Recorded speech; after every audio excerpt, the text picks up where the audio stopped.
occurred to me I should just look up what the Southern Poverty Law Center had to say about Turning Point USA. And this is just from May.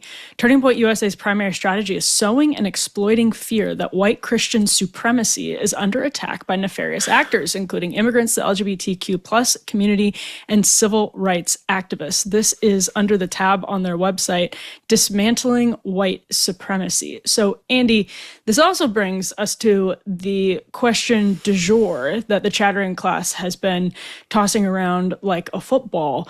Is there an equivalence between the left and the right when it comes to incitement of violence and then violence itself?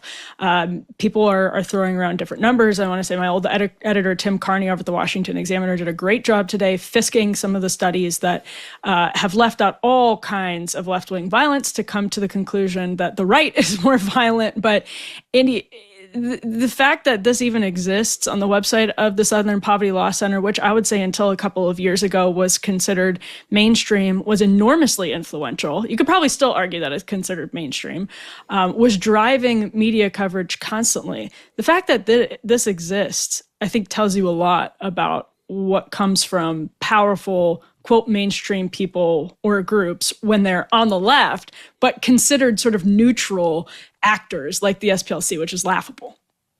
Yeah, the SPLC has a very checkered history that people seem to forget because the mainstream media didn't report on it very much, but they were subject to past employees who sued them over allegations that the nonprofit was systemically racist and sexist, actually. And they settled with those who sued, so we don't know what evidence could have existed, if it had gone to trial.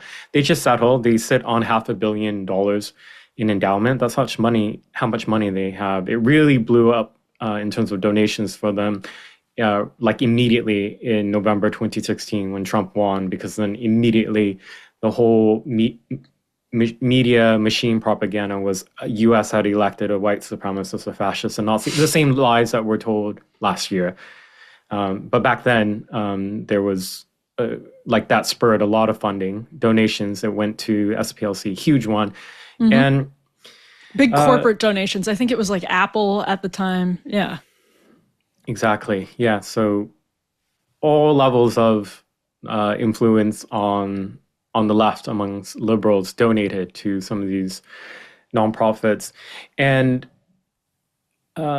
it's a red herring, I think, when Democrats and those on the left are bringing up misleading studies or research projects that purport to try to find out, who's more violent.